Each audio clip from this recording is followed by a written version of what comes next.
자, 행정 절차에 대해서 공부를 해볼게요. 행정 절차란 행정 처분을 하기 전에 이루어지는 과정을 우리가 보통 행정 절차라 불러요.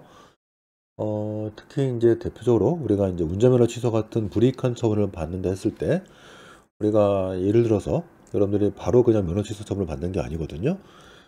여러분이 혹시 뭐 그런 경험이 있을지 모르겠지만 만약에 음주운전했다, 혹시라도 음주운전을 해가지고 음주운전이 적발되었다, 그러면 바로 면허 취소가 되는 게 아니고 이제 집에 이런 게 날라오죠. 사전통지서라는 날라와요. 사전통지서. 그래서 내용을 보면 당신의 운전면허를 취소할 테니까 혹시라도 뭐 그에 대해서 억울한 거 있으면 우리가 청문을 열어줄 테니 거기 와서 당신이 하고 싶은 얘기를 해봐라 라고 미리 알려주는 거죠. 그래서 그런 사전통지서라는 걸 알려주고, 그 다음에 상대방이 원하면, 물론 안 할 수도 있거든요. 상대방이 원하지 않는 경우도 있으니까 상대방이 원한다면 이른바 청문, 그래서 상대방의 얘기를 들어보는 거죠.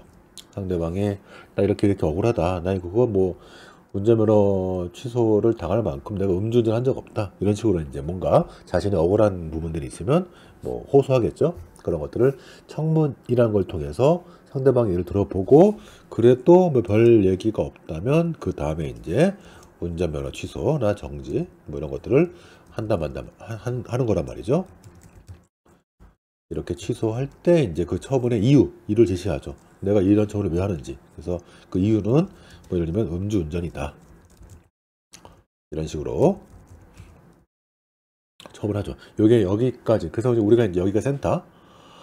요 면허 취소라는 걸 우리가 이제 행정 처분이라고 한다면, 처분을 하기 전에 사건을 인지하고 그 사이에서 사전통지서 보내고 청문하고, 그 다음에 그 처분할 때 이유 제시해주고, 이런 것들이 이제 보통 행정 절차고요. 그 이후에 이제 그 이후에 우리가 이 억울하다 그래서, 잠깐만, 여기는 굵은 거 밑이 필요 없고, 그 이후에 억울하다 그래서 면허 취소를 취소해달라라는 취소 심판을 제기하거나, 그 다음에 그 이후에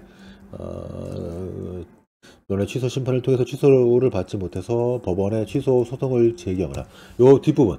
그래서 요 뒷부분이 이제 행정구제 파트죠. 행정쟁송법. 그래서 좀 정리하면, 음주운전이 적발되었다 그래서 그 전에 면허 취소 처분을 하기 전에 사전통지서 보내고 뭐 청문 거쳐오고, 자, 이런 것들을 우리가 이제 뭐라 한다?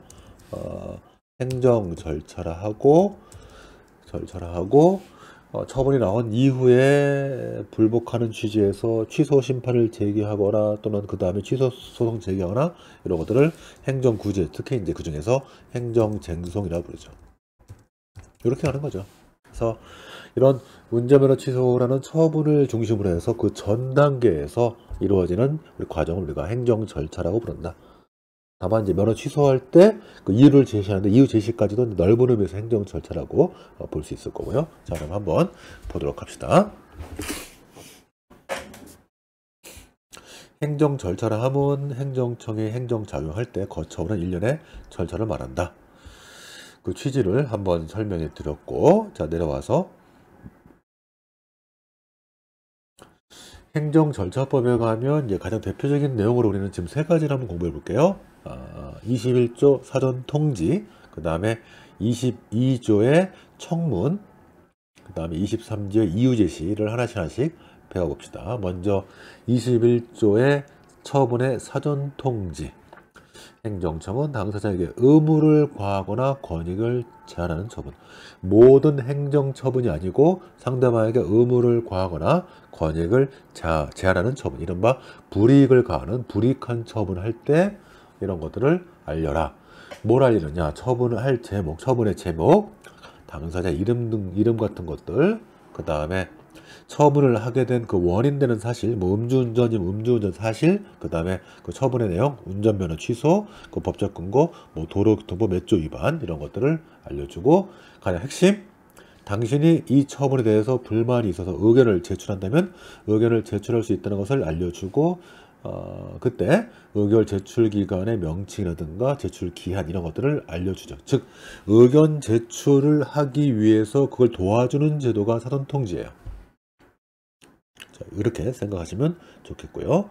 자, 내려가 볼게요.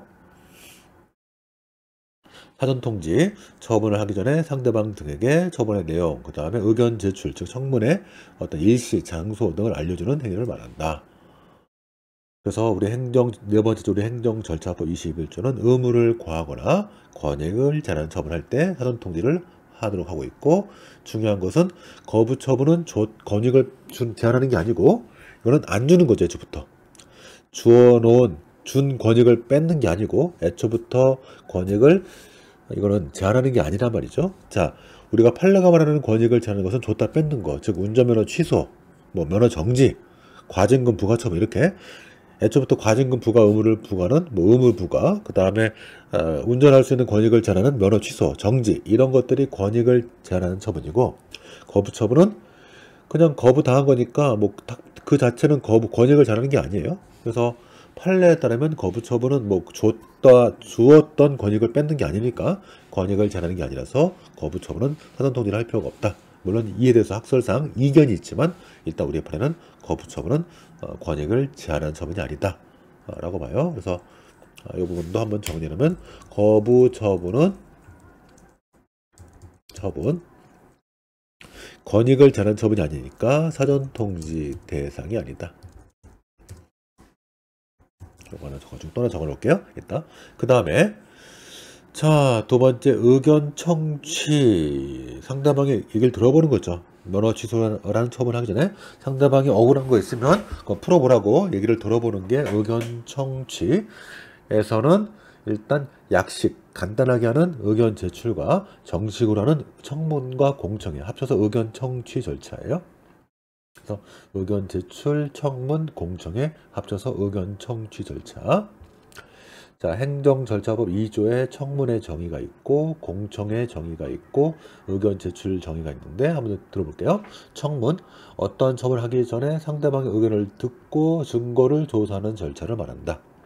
청문이고, 그 다음에 공청회라 함은 전문 지식이 있는 경험을 가진 사람 또는 일반인의 의견을 들어보는 거. 그래서 많은 사람들의 이해관계가 얽혀 있을 때는 공청회를 하겠죠. 그 다음에 7회 의견 제출이라 함은 처분하기 전에 당사자 등이 의견을 제시하는 건데, 청문이나 공청회에 해당하지 않은 약식으로 제출하는 게 의견 제출이에요. 그래서 상대방의 의견을 그냥 약식으로 듣는 게 의견 제출이고, 정식으로 상대방 불러놓고 행정청 불러놓고 서로 의견을 주고받게 하는 것이 청문이고, 그래서 청문은 청문 주재자가 있고 처분청과 상대방을 불러가지고 서로 얘기를 듣는 거고, 의견 제출은 그냥 상대방의 의견을 그냥 서면이나 구두로 그냥 제출받는 게 의견 제출이죠.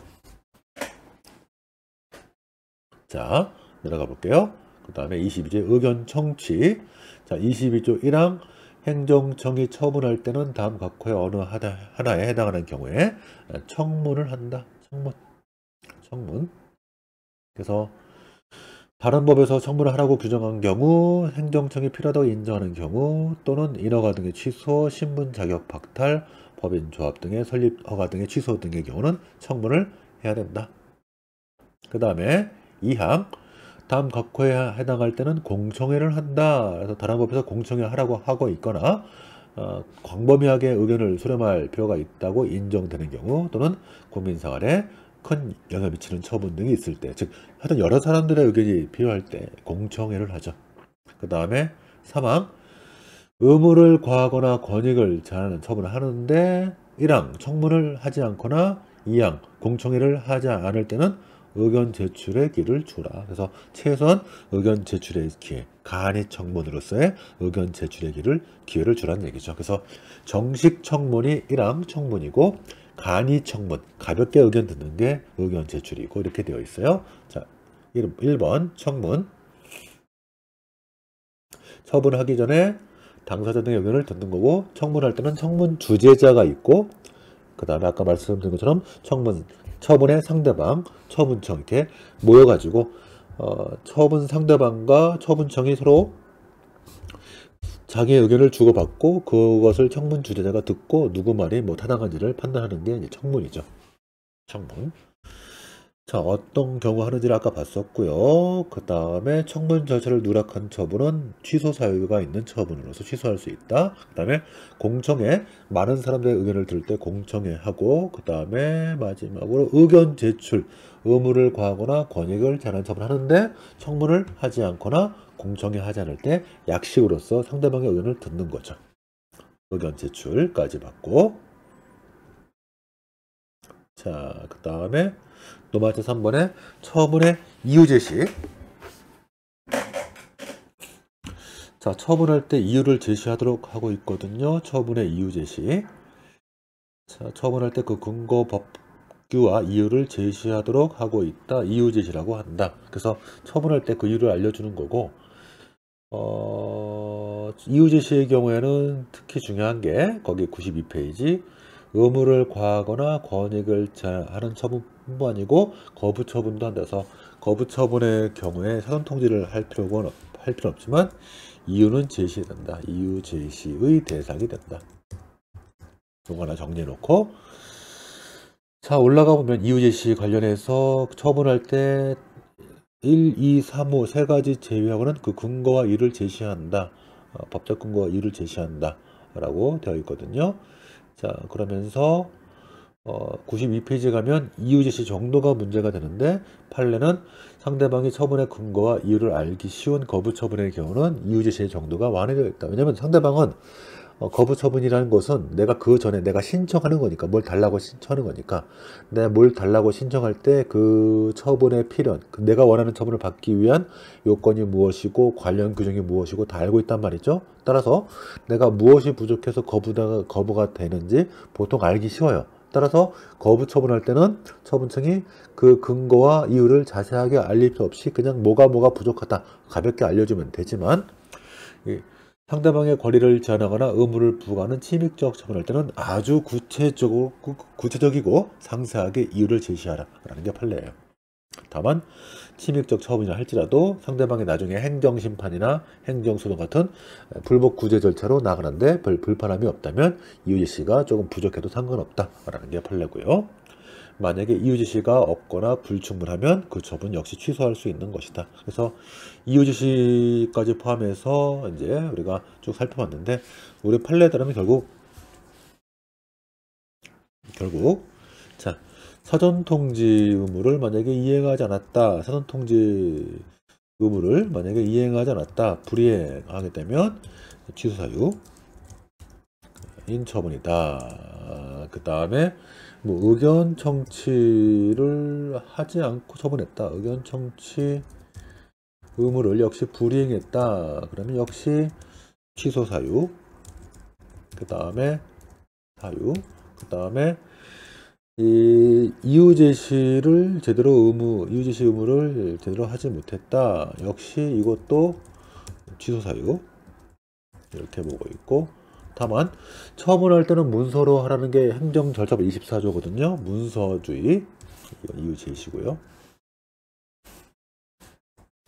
문서주의, 처분할 때는 특별한 경우가 아니라 말로 하지 말고 문서로 하라. 문서주의, 이거는 행정절차법 24조인데 문서주의 의무를 이행하지 않고 문서로 하지 않은 처분, 그래서 문서주의 의무의 불이행에 대해서는 우리 판례는 이거는 당연무효다 라고 보고 있으니까 여기까지 한번 같이 살펴봅시다. 자, 오늘 여기까지 하시고 다음 시간에 우리가 이제 행정의 의무이행 확보 수단에 대해서 살펴보도록 할게요. 수고하셨습니다.